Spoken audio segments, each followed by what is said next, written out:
Great. Good morning. Thank you guys for sticking around for the last day of the conference. I appreciate it. I'm excited to share some of our work with you. So to clarify, I'll be kind of doing the presentation, and then one of my students is going to come up here to help me field questions.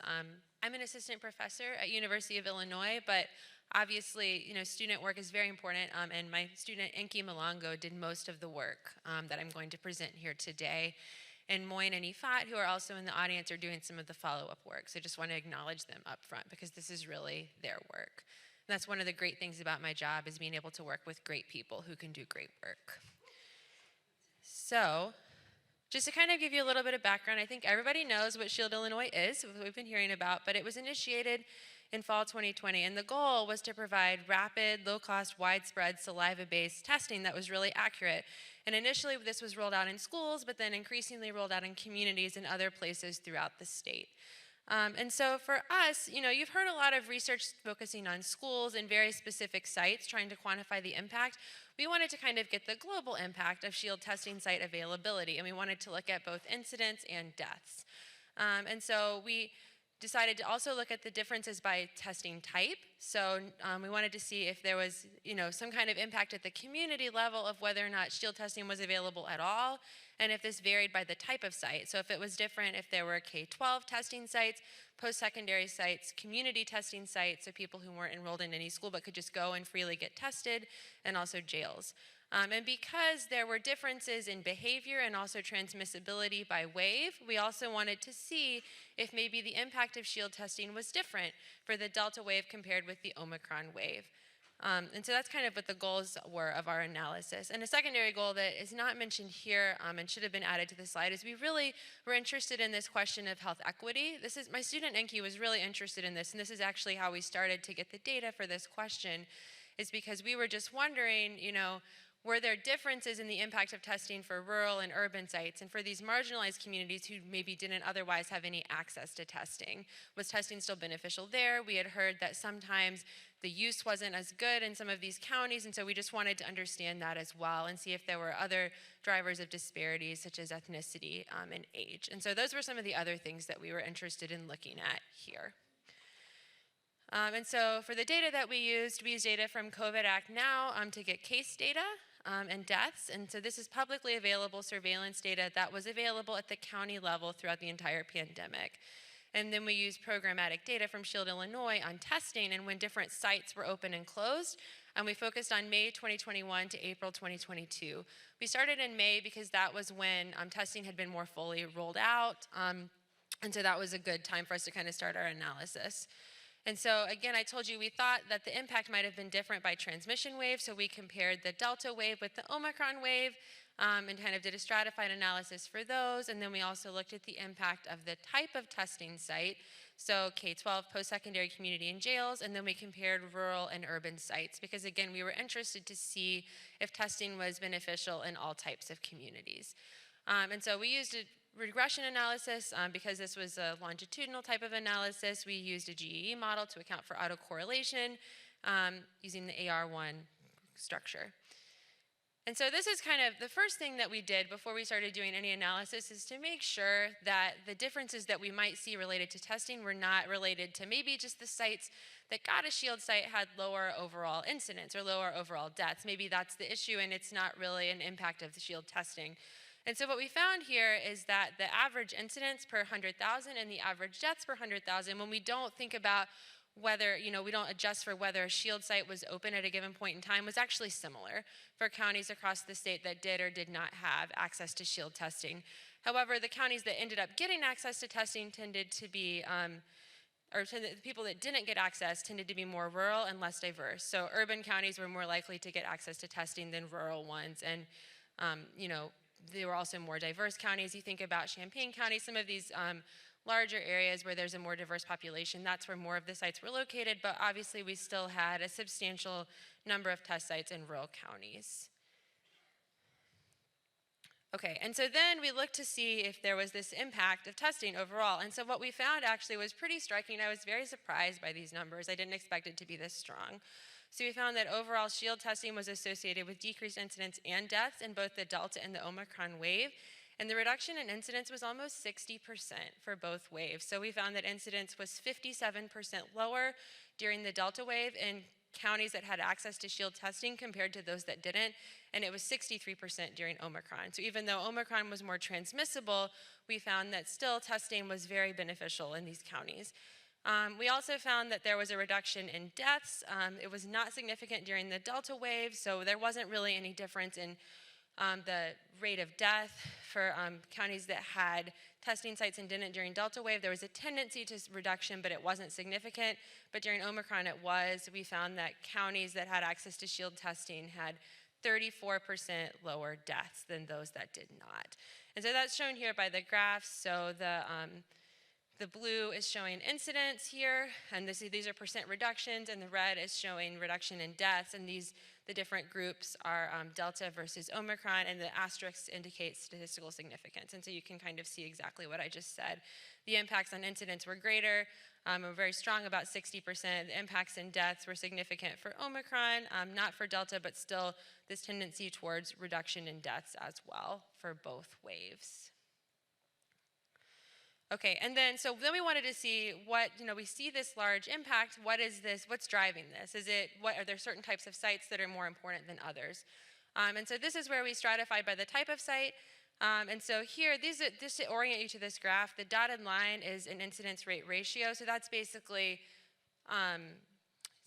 this is the kind of how much incidence is happening in a community. If it's 1, that means that when we compare incidence in a county with and without testing, they're the same, right? Because if I divide those by each other, then the ratio is 1 if there's no impact. So what we're hoping for is an incidence rate ratio below 1, because that's saying that people who have testing have lower incidence than those that don't. And so what we're looking for is effect estimates that are to the left of the dotted line. And then these are grouped by the type of site and then the wave. And so we start at the top, that's post-secondary testing sites for Omicron, and then post-secondary for Delta, and then you can go down here. And so what we see here is that pretty much every type of site is associated with reduced incidence. So pretty much uniformly, the point estimates are to the left of this dotted line. We actually did see a little bit of a tendency so there weren't any community sites during the Delta wave, so you'll notice that that point is missing. That wasn't really available until during Omicron. And we saw, interestingly, and I'll show on the next graph the impact on deaths, but for incidence, it kind of looked like having a community site was associated with increased incidence. However, when you look at the deaths, you see a different picture. And so what we saw is actually the community testing sites are associated with reduced deaths. And so what was happening is that by having these community testing sites, we were able to catch more cases, but that ultimately led to fewer deaths. And so again, you can compare the Omicron point estimates and the Delta, and you can see that for every type of site, it really does look like the reductions are, we have these point estimates that are to the left of the dotted line. It's just that for some of them, the confidence intervals overlap the null. With the strongest protective effect was for the community sites for Omicron, right? And so that is where we think there was a really big benefit of this testing on deaths. And so since those weren't available during the Delta wave, that may be why we didn't have this statistically significant association during that wave. Okay, and then I told you we were also interested in this question of equity. And so we looked at this in a couple of different ways. You can think about comparing the incidence in urban and rural counties with and without a testing site. And then you can also think about relative to your baseline, where you start with incidence, is there a reduction?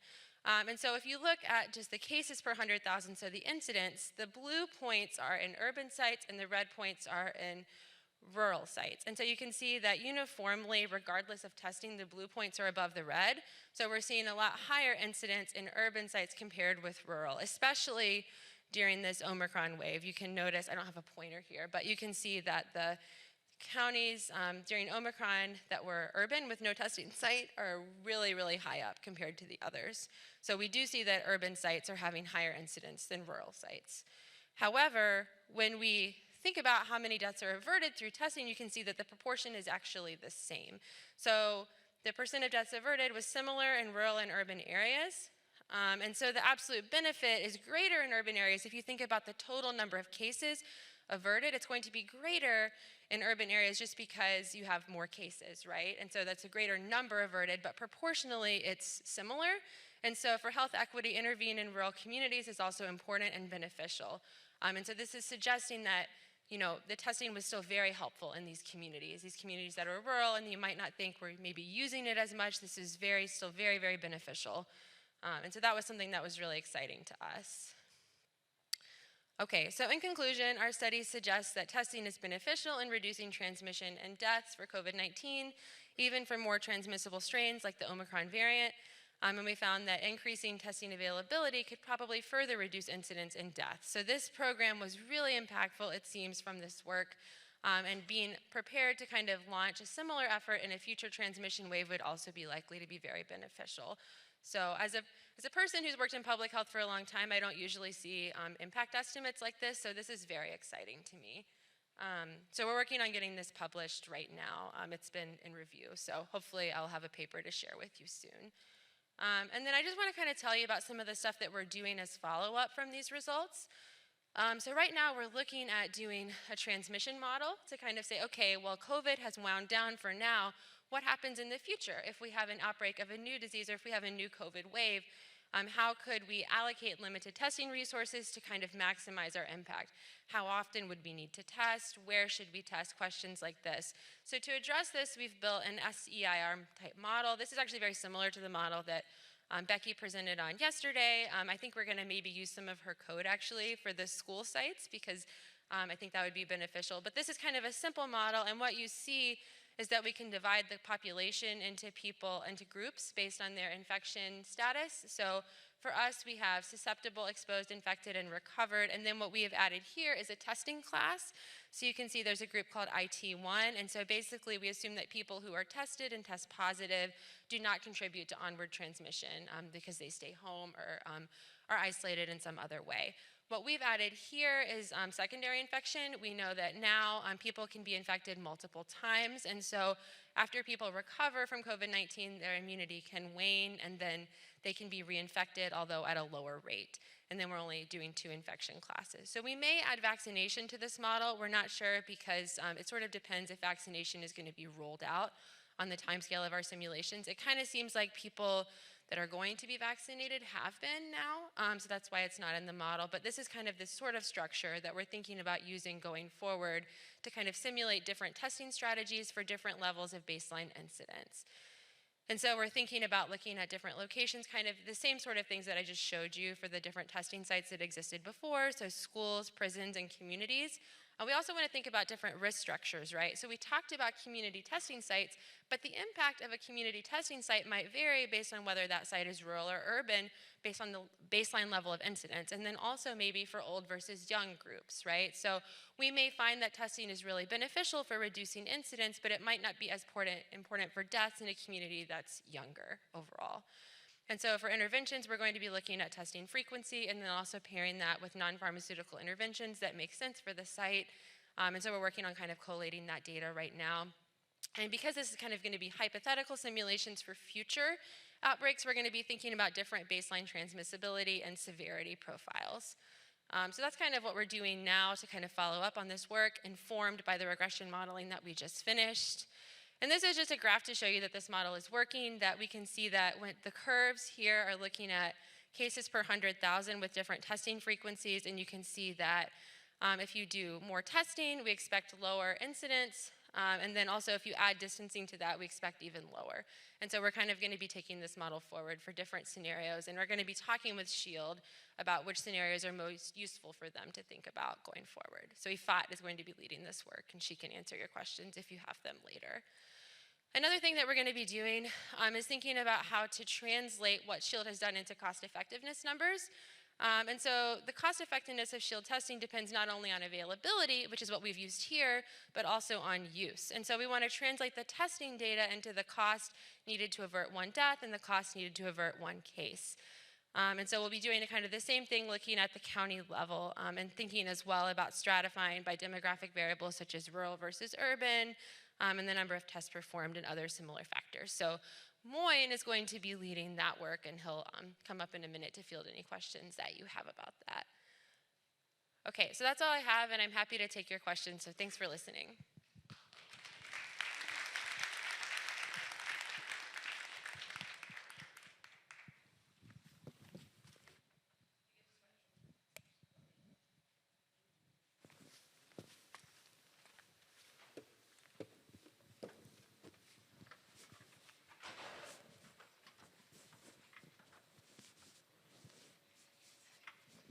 Hello, Brandon from Champaign-Urbana Public Health. Could you go back to slide 9 for me and talk through that data a little bit? Is this the one you're talking about? Yeah, I'm just trying to get a sense. So in urban areas where there was no testing site, Yeah, so in you were urban areas finding more during cases. Sorry, go ahead. You were finding more cases? Yes. So this is kind of, and I'm sorry, I was trying to figure out the best way to convey these data. We had interaction plots, but they weren't very useful. So this is kind of what I came up with on the fly. So for example, Omicron, no testing site, the blue dot. So that's just saying that urban counties that had no testing had an incidence of 600 cases per 100,000 people. For example, that's that blue dot. And then once they had a testing site, it was like 230 or something like that. So that's the yes point for Omicron, the blue. Does that make sense? Yeah, I'm just trying to get a sense. In public health, we always say the more you test, the more you're going to find. But this is saying they did not have a site, but they were finding more. So can you talk through that? Where were these folks getting tested to find So, I mean, this is incidence data from COVID Act now, right? So there's still testing from other sources, right? I mean, and unfortunately, we've been having issues with our IRB, which we submitted in June, and we still have not gotten approval. Okay. So I can't tell you the share of tests that were conducted by SHIELD in these counties versus not. Obviously, when there's, so I mean, I don't know exactly where all of them were taken, probably clinics and things like that. But yes, this is saying, you know, you think you test more, the more you're going to find. This is not showing that exactly. So this could be folks living in rural counties, maybe commuting to an urban county for work and testing in an urban county, but that result is showing up in their Yeah, I think so. address So I data? don't know exactly how COVID Act now allocates their cases. Hopefully what they do is find out where someone lives, and then when they upload their data, they actually upload it to the correct place. But yeah. Yeah, that slide just seemed a little bit counterintuitive to me, so I just wanted to talk through it a little bit. Yes. Thank you. Mm-hmm.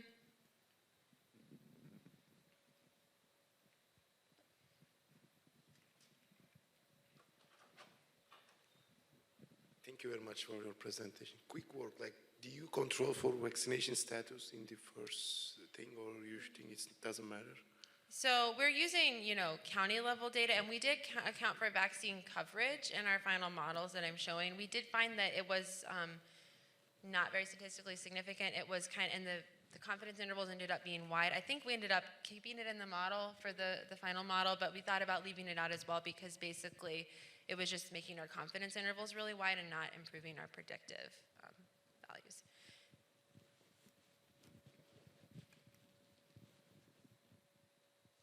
Other questions?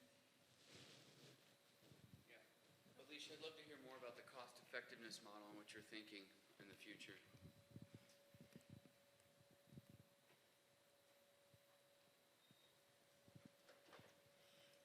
Yeah, so we're kind of, I think we'll be refining this as we actually get access to data. As I mentioned, we've been stuck with the IRB for almost a year.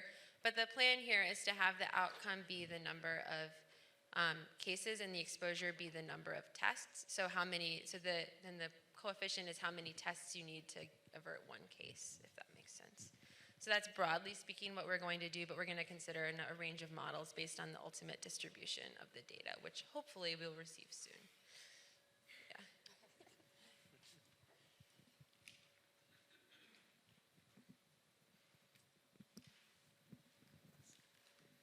Hi. How does the difference in the motivation for testing in a community site where it's voluntary and maybe more appealing to people who are symptomatic, when you mix that data with SHIELD surveillance testing, weekly testing, how do you account for that in the analysis of the data? So I think the best thing that we can do is kind of do a stratified analysis, right? Kind of looking at the site-specific information. So we don't know at the individual level if someone was symptomatic when they were testing, so we can't account for that like I know a lot of other people have done in different models. What we can do is kind of stratify by site, knowing, like you're saying, that probably the people who utilize testing at community sites are more likely to be positive. The positivity rate is probably higher.